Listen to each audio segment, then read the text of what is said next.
কেমন আছেন সবাই? সকলকে অনেক ভালোবাসা, বাচ্চাদের অনেক ভালোবাসা রইল, বড়দের প্রণাম।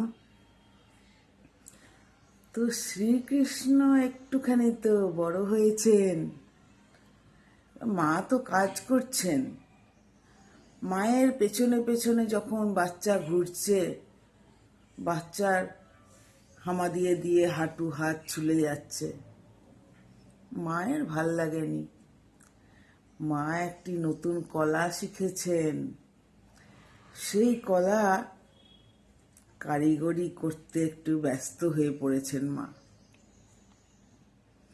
মা দুটো টুকরো কাপড় নিয়েছেন, একটা ছুঁচ নিয়েছেন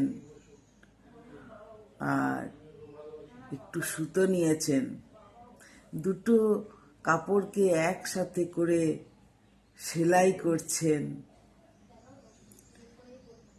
সেই আগেকার দিনে বাঁশের কঞ্চিতে সুতো গেঁথে সেলাই করলে কেমন লাগবে, সেই বাঁশের কঞ্চি বানিয়ে সুন্দর করে সেলাই করছেন মা। অভিনব একটি কৌশল মা সৃষ্টি করেছেন। দুটো কাপড়কে এক জায়গায় করে ফেলতে পেরেছেন। তাতে বাচ্চাকে কোলে নিয়ে ঘুরতে অনেক সুবিধা হচ্ছে।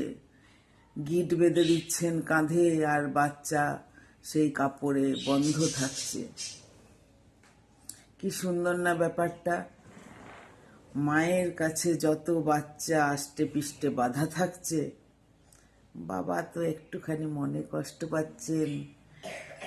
লাল্লাকে ঘুরতে দেখতে পাচ্ছেন না, লাল্লাকে চট করে কোলে নিতে পারছেন না, দৌড়ে গিয়ে বাছা পড়ে গেলে তুলতে পারছেন না।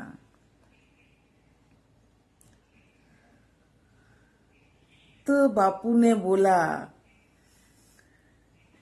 इसको छोड़ दो, अंगना में खेलने दो।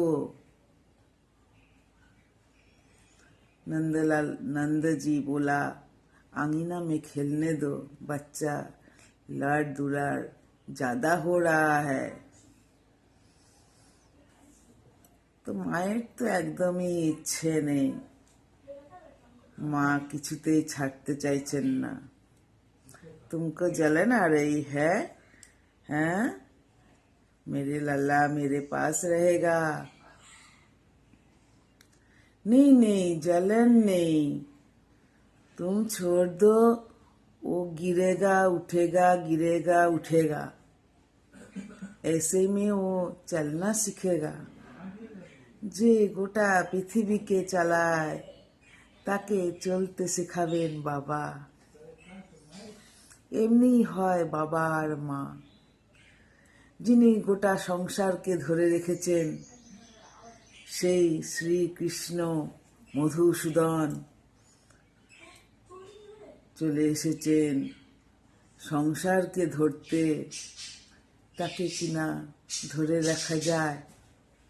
আর সকলে খুব ভালো থাকুন, খুব সুস্থ থাকুন, আর সৎসঙ্গে মন দিন।